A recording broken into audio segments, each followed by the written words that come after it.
It is a scholarship that is awarded by the Chinese Scholarship Council. It helps you to get admission in CSC affiliated universities of China. For this purpose, we have our honorable guest speaker, Ms. Mariha Asif. She is doing her MSc in Information and Communication from Harbin Engineering University of China on CSC scholarship. So she will be talking about the availing criteria and the application procedure of CSC scholarship. Ladies and gentlemen, without wasting any time, let's invite Ms. Mariha Asif to have the platform. Assalamu alaikum everyone. I hope I am audible to you all. Yes, ma'am, you're audible. So let's start. सबसे पहले तो CSC scholarship का introduction ये है कि तकरीबन China की जो तकरीबन 280 यूनिवर्सिटीज हैं गवर्नमेंट की, उनके अंदर ये स्कॉलरशिप अवेलेबल होती है। और जो स्कॉलरशिप की जो अमाउंट है वो होती है आपका मेडिकल इंश्योरेंस, आपकी फी वेवियर, और उसके अलावा आपका स्टाइपेंड जो कि 3000 RMB in case of masters और 3500 RMB in case of PhD होता है मोस्टली यूनिवर्सिटीज में।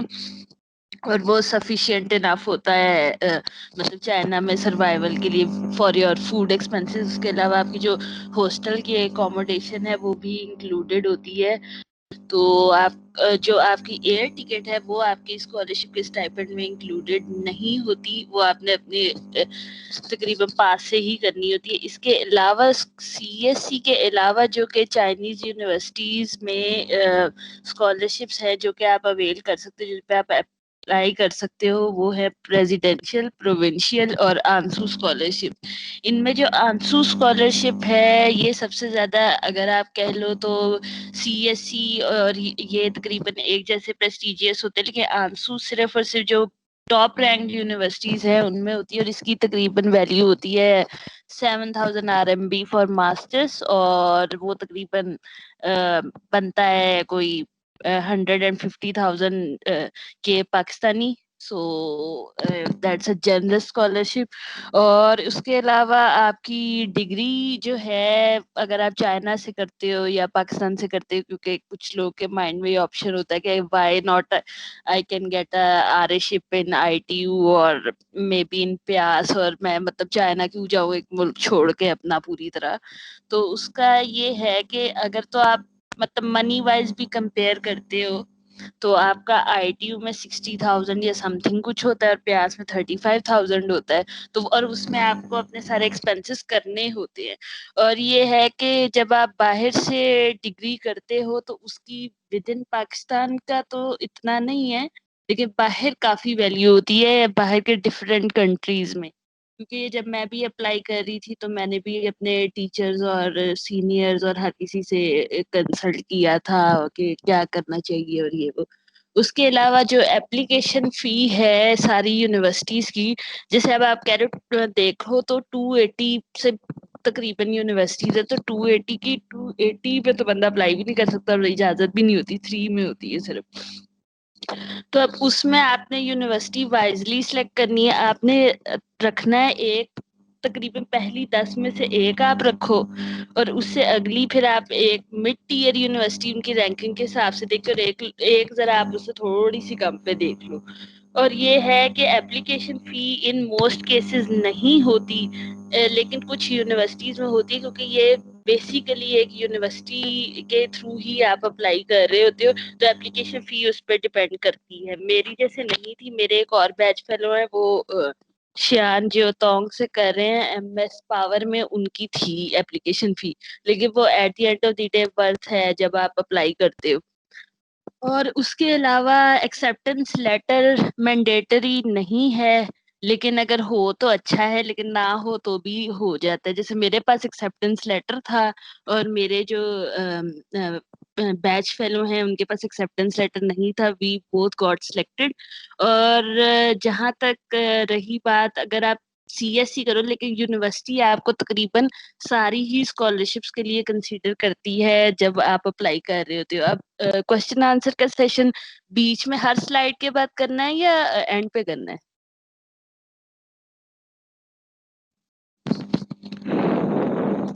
हेलो, स्लाइड्स के दौरान ही कर लेते हैं। अगर अब तक इधर तक किसी को कोई क्वेश्चन हो, कुछ भी पूछना हो। मिनिमम ये मैक्सिमम मतलब कितनी होती है एक अच्छी यूनिवर्सिटी की एप्लीकेशन फी अगर हो तो, प्रोसेसिंग फी जो होती है? 18,000 18,000 पाकिस्तानी, आई थिंक शियान जियोतोंग की इतनी ही है। लेकिन जो बहुत अच्छी अच्छी यूनिवर्सिटीज हैं उनमें मोस्टली की नहीं होती।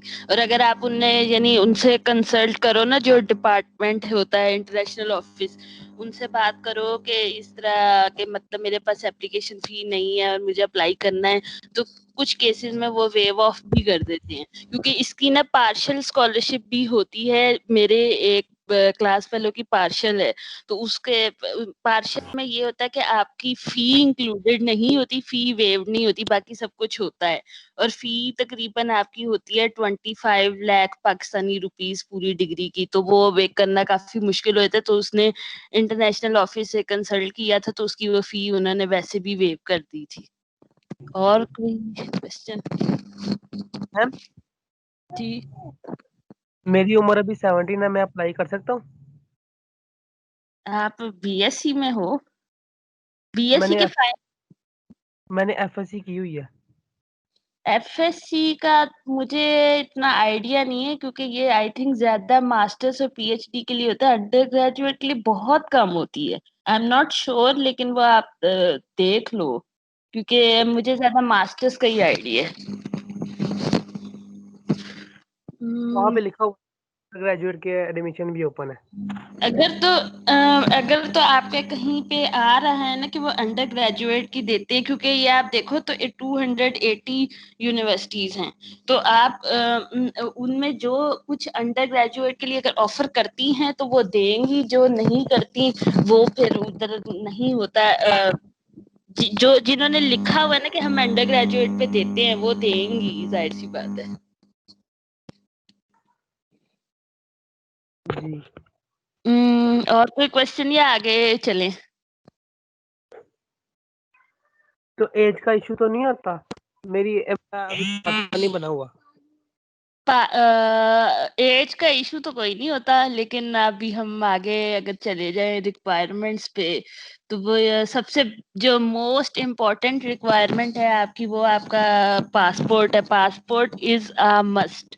पासपोर्ट के बगैर कोई काम ना आगे चलेगा, एप्लीकेशन भी नहीं अप्लाई होती, इसलिए पासपोर्ट इज अ मस्ट। जैसे हमारा आईडी कार्ड होता है पाकिस्तान में, तो अगर आपका पासपोर्ट नहीं होगा आपकी एप्लीकेशन आगे ही नहीं चलेगी, इसलिए पासपोर्ट इज अ मस्ट। आइल्स दिया हो तो बेहतर है, लेकिन ना दिया हो तो कोई मसला नहीं होता।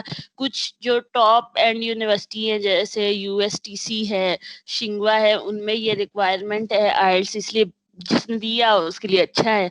और स्टडी प्लान और रिसर्च प्रपोजल ये हर यूनिवर्सिटी मांगती है। और ये आपका स्टडी प्लान कुछ यूनिवर्सिटीज में आपका होता है जनरल सा, के मतलब मैं चाइना आके क्या करूंगा और फ्यूचर प्लान्स के चाइना से पढ़ाई करके मुझे क्या फायदा होगा। और कुछ यूनिवर्सिटीज मांगती हैं आपका रिसर्च प्रपोजल, और वो रिसर्च प्रपोजल मतलब उसमें ये वाई चाइना और ये वाले सवाल नहीं होते, उसमें सीधा सीधा आपका एकेडमिक रिसर्च प्रपोजल होता है। जैसे कि हमारा FYP का कह लें प्रपोजल हम देते हैं, वो टाइप का। और recommendation letters in case of masters and PhD from professors और एसोसिएट प्रोफेसर्स, लेक्चरर्स और असिस्टेंट प्रोफेसर्स के थ्रू लेटर नहीं हो सकता। मतलब उसको इसलिए, और ये जब आप लोगों ने उनसे रिकमेंडेशन लेटर लेना है ना, तो आप उन्हें वो अमूमन नहीं मानेंगे आपको वैसे देने के लिए कुछ ना, कि हम साइट पे अपलोड करना है। आपने उन्हें पोर्टल दिखाना है कि हमें चाहिए लेटर, क्योंकि आपने यूनिवर्सिटी की साइट पे उसे खुद अपलोड करना होता है। सीएसई में वो मेल के थ्रू उन्हें मेल मिल जाती है, तो इसलिए 2 जगह डालना होता है, प्रोफेसर और एसोसिएट प्रोफेसर ही। और वो आई थिंक EEE में थोड़े से ही हैं, एम ताहिर हैं, I think Asim loan sir हैं, और काशिफ जावेद सर हैं, और ताहिर इजहार हैं, के एम हसन हैं, और मतलब बहुत थोड़े हैं, तो उसमें से आप अपने जिनसे आपने पढ़ा हो उनका ही लेना है। मेडिकल वो हर यूनिवर्सिटी का अपना फॉर्म होता है, वो एक दिन में हो जाता है, मतलब इजी सा मेडिकल होता है, आपको कैंसर नहीं है, एड्स नहीं है, इस टाइप का होता है। और ट्रांसक्रिप्ट्स और डिग्रीज ये आपकी लगनी होती हैं। ट्रांसक्रिप्ट्स वही डीएमसी आप जो भी निकलवाते हैं 2-3 दिन में, उसका उस वक्त at the time of application approve वो वेरीफाई होना जरूरी नहीं होता, जैसी होती है वो यूनिवर्सिटी से जो निकलती है। और फाइनल ईयर स्टूडेंट्स अपना होप सर्टिफिकेट लगा सकते हैं डिग्री की जगह 8 सेमेस्टर जब भी अप्लाई करना है। अब इसमें कोई क्वेश्चन नहीं।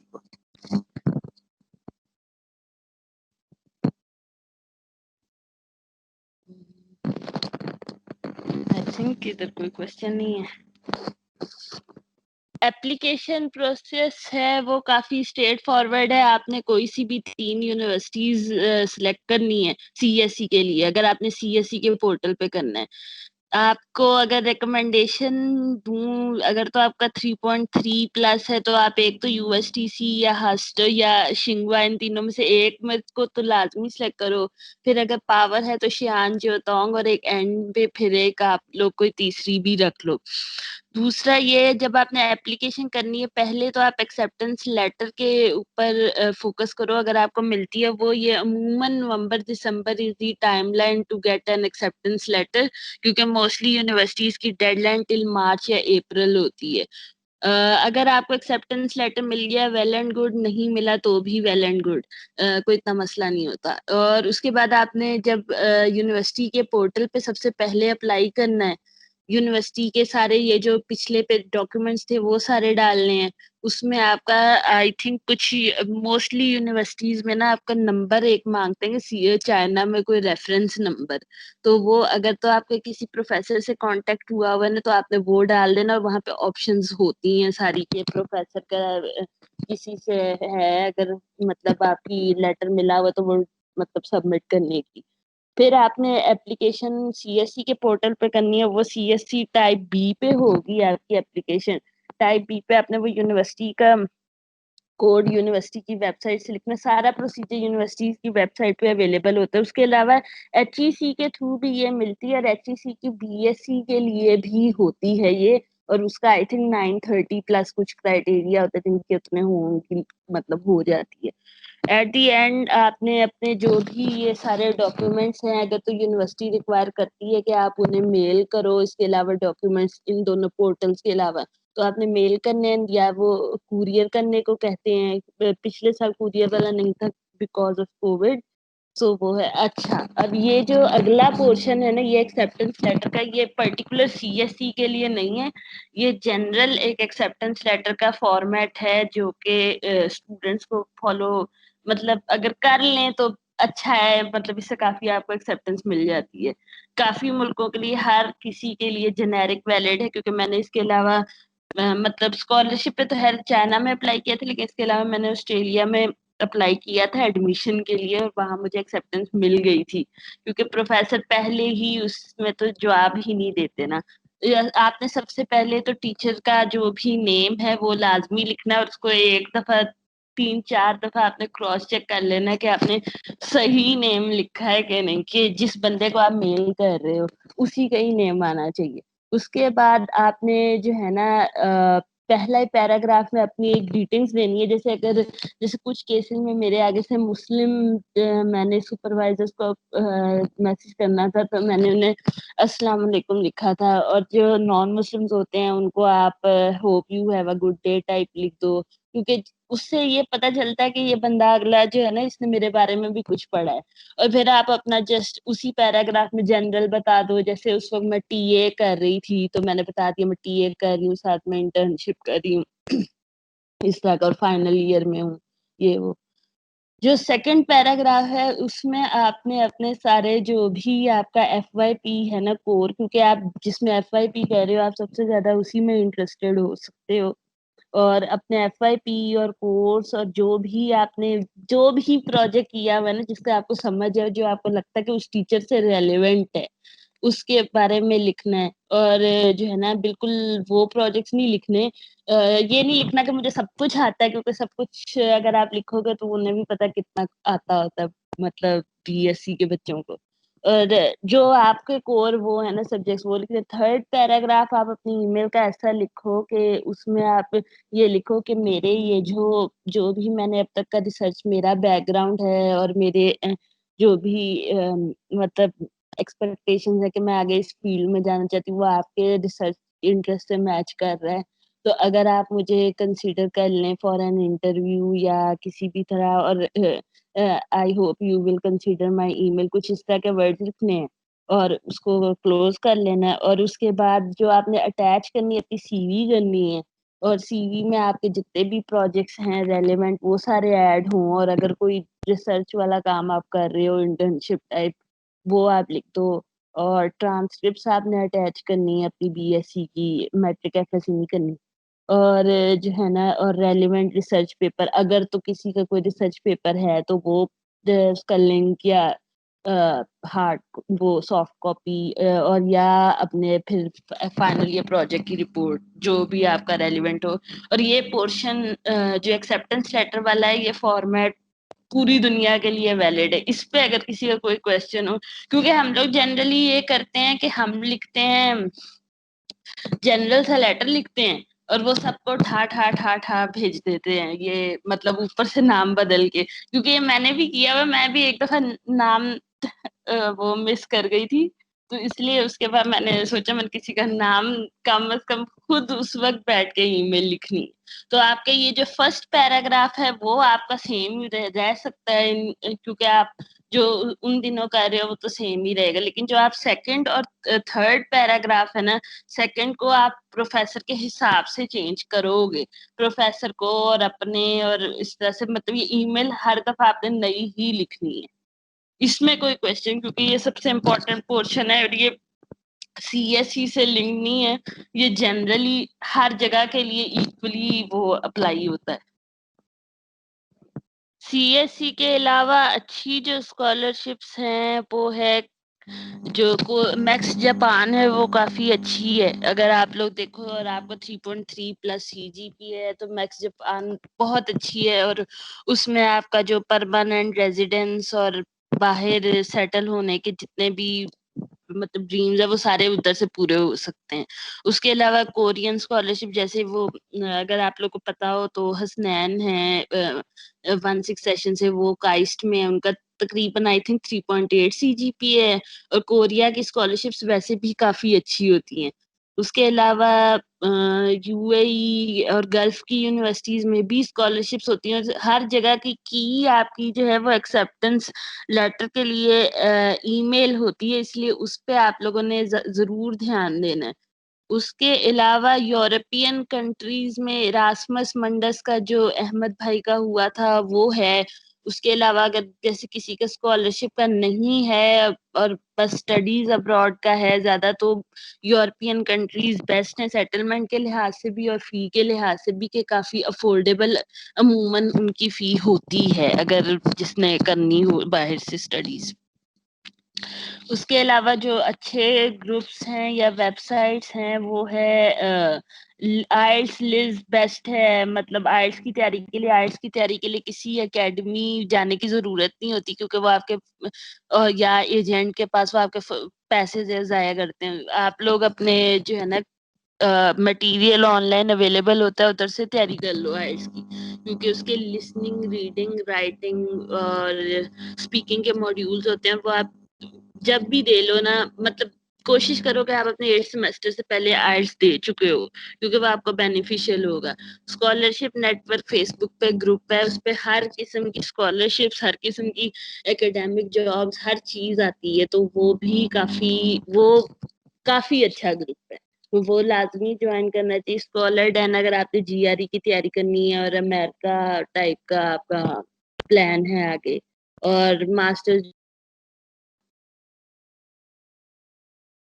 अच्छा, ये लास्ट स्लाइड पे थे हम कि जो भी आपको ग्रुप्स हैं वो ये 3-4 ग्रुप्स हैं, जैसे कि मास्टर्स जॉब्स एंड इंटर्नशिप्स जो है for UT electrical students, Facebook group है ये हमारे डिपार्टमेंट का, इसमें सारी आपको जॉब अपॉर्चुनिटीज और मास्टर्स की जो सीनियर्स को पता होती हैं वो इसमें शेयर होती हैं। इनमें से अब जैसे स्कॉलरशिप नेटवर्क और मास्टर्स जॉब्स एंड इंटर्नशिप्स है, ये दो ग्रुप आप लोग के अपॉर्चुनिटीज के लिए। उसके अलावा वो यूईटी करियर काउंसलिंग वाला वो तो मतलब सबको ईमेल्स आती ही होंगी जिन्होंने नहीं देखा, या उनका पोर्टल वगैरह, उधर से आपको जॉब अपॉर्चुनिटीज, आरएशिप और ये वो बाकी जो भी मेरे ख्याल में सबको एक इंटर्नशिप आरएशिप वाली तो लाजमी करनी चाहिए, क्योंकि वो आपकी प्रोफाइल में काफी पॉजिटिव इम्पैक्ट डालती है।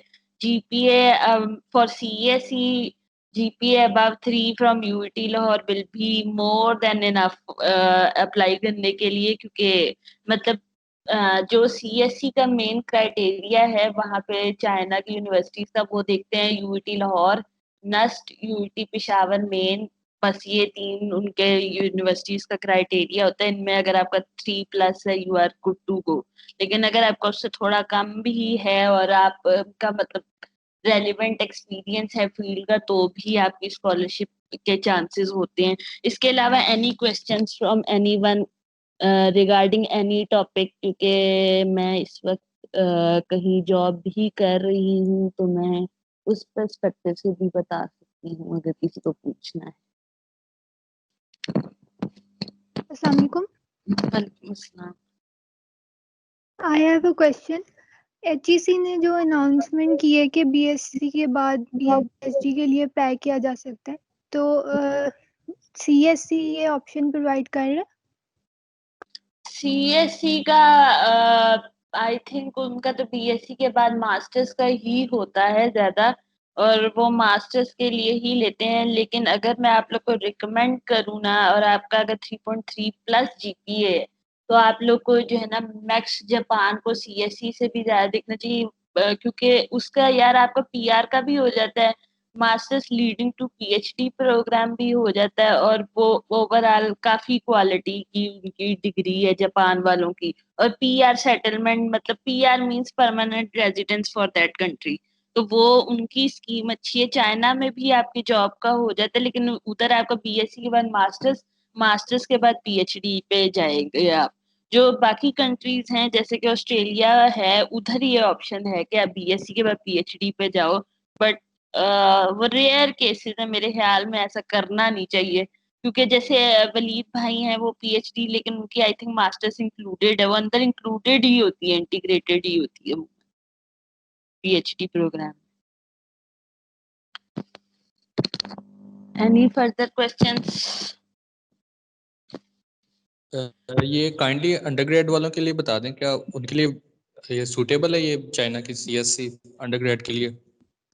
ये CSC आई थिंक बिल्कुल सूटेबल है, इसलिए क्योंकि जैसे मेरे कजन हैं वो CSC पे तो नहीं है, वो वैसे ही उन्होंने चाइना से एजुकेशन की थी अपनी, तो वो अब उसके बाद उधर ही सेटल है। उसके अलावा अगर आप जैसे गल्फ कंट्रीज का देखो तो उधर मतलब आपको ओवरऑल पाकिस्तानी डिग्री की निस्बतन थोड़ा सा एज मिल जाता है, तो मतलब आपको उस तरह का टेंशन वाली बात नहीं। और at the end of the day अगर आप CSC पे, तो आपको फीस तो देनी नहीं है, पाकिस्तान में तो आपको फीस देनी पड़ेगी, तो उस लिहाज से वो काफी फिर ठीक ही है ऑप्शन उसमें, नो डाउट। डाउट उधर मसला उधर होता है, जैसे जो हमारे साथ मेन इशू है ना, हमें उनका थोड़ा सा लैंग्वेज बैरियर है कि मतलब वो आपसे करवाते हैं, आपसे अपना चाइनीज लैंग्वेज कोर्स लाजमी करवाते हैं। उसी तरह कोरिया का भी यही है, साउथ कोरिया का, कि वो आपसे कोरियन लैंग्वेज कोर्स लाजमी करवाते हैं, तो वो आपको थोड़ा सा देखना पड़ता है कि वो मुश्किल हो जाती है। तो ये अंडरग्रेड का अप्लाई करने के लिए इसमें भी फिर हमें एक्सेप्टेंस लेटर वगैरह जो करना पड़ेगा सारा कुछ? नहीं, एक्सेप्टेंस लेटर इधर CSC का ना बिल्कुल उसकी, अगर आप कह लो CSC के लिए ना, अगर मास्टर्स के लिए देखो तो कोई वैल्यू नहीं होती उसकी इतनी खास। लेकिन कुछ यूनिवर्सिटी जो के हैं वो मास्टर्स वाले ही एक्सेप्टेंस लेटर होगा ना मतलब उनका, क्योंकि उनका रिसर्च होता है। जो BSc के बच्चों की तो अभी रिसर्च शुरू ही नहीं होती, उन्हें नहीं पता होता।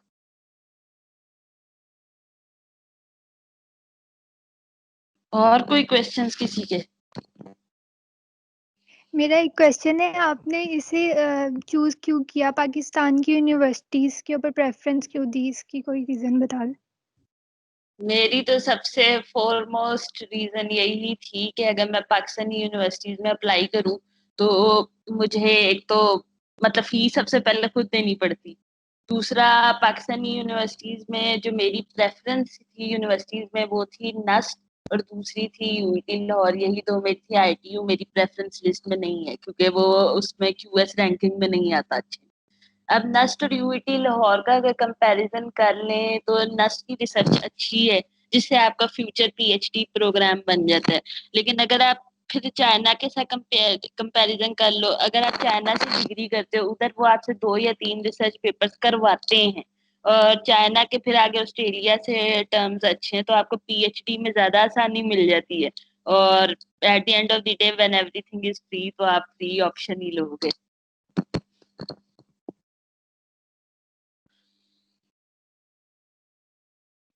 और कोई ये काइंडली बता दीजिए कि जब हमने अप्लाई करना शुरू करना तो हम यस जो वेबसाइट है वहां से स्टार्ट करेंगे, वहां पे सब कुछ अप्लाई करना शुरू करेंगे, या किसी यूनिवर्सिटी को अलग से अप्लाई करना है पहले?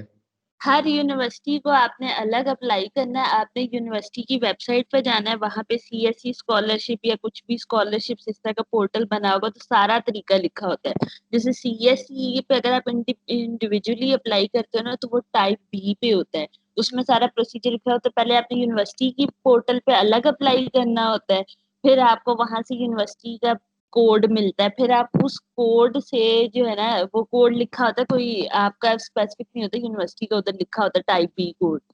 फिर आप उस कोड से जाके सीएससी के पोर्टल पे अप्लाई करते हो। सीएससी गाइड ऑफिशियल एक चैनल है यूट्यूब पे, वो इतना अच्छे नहीं है लेकिन उससे आपको काफी पता चल जाता है अप्लाई करते हुए। और सीएससी एक मतलब अकेली ऑप्शन नहीं है। जब आप किसी यूनिवर्सिटी में अप्लाई करते हो ना वो ऑटोमेटिकली अंदर आपको हर स्कॉलरशिप के लिए कंसीडर कर रहे होते हैं। अगर आप स्कॉलरशिप के लिए अप्लाई करते हो ना, और साथ साथ उनके जो आप भी आए थे उनके ग्रुप्स भी बने होते हैं। आप सबसे पहले अप्लाई करते हुए उनके इंटरनेशनल ऑफिस को ईमेल लिख दो कि मुझे अपने कोई जो वीचैट ग्रुप आपके चल रहे हैं ना उसमें ऐड कर दें, या प्रोफेसर को जिससे अगर आपका कांटेक्ट है, क्योंकि मेरा प्रोफेसर से कांटेक्ट था ऑलरेडी।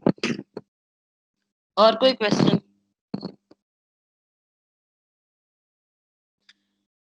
कोई क्वेश्चन?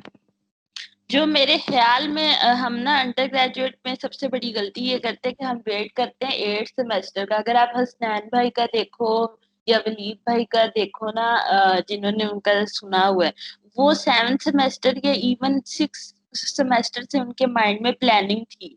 और अगर आप प्लानिंग करके चलो ना तो आपको ये काम तकरीबन 7th सेमेस्टर के मिड में आपकी ना सॉर्ट हो जाना चाहिए। आप टारगेट करो कोरिया की करो, जापान करो, चाइना करो, इन तीनों को टारगेट करो। इनमें से कहीं ना कहीं तो आपको लाजमी मिल जाती है अगर आप मतलब एक गुड स्टूडेंट हो, अब आप 3 हो, सारा कुछ है। और मतलब it would be at the end of the day much better than a Pakistani degree. और ये मतलब मैं नहीं कह रही, प्रोफेसर भी हमारे ये कहते हैं कि बाहर अगर आप पीएचडी के इम्पैक्ट पे देखो तो आपको काफी पॉजिटिव इम्पैक्ट मिलता है कि आपकी मास्टर्स भी पेड थी।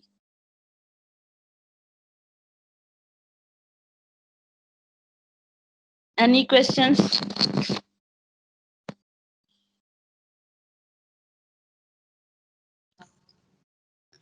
So I think we don't have questions anymore.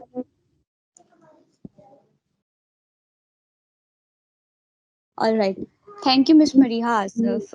It was an immense pleasure for us that you joined our event. Your precious time was of great importance.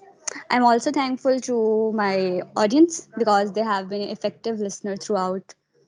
I hope you had a great time. See you all next time. Stay safe, stay healthy. Allah Hafiz. Allah Hafiz from my side. Okay.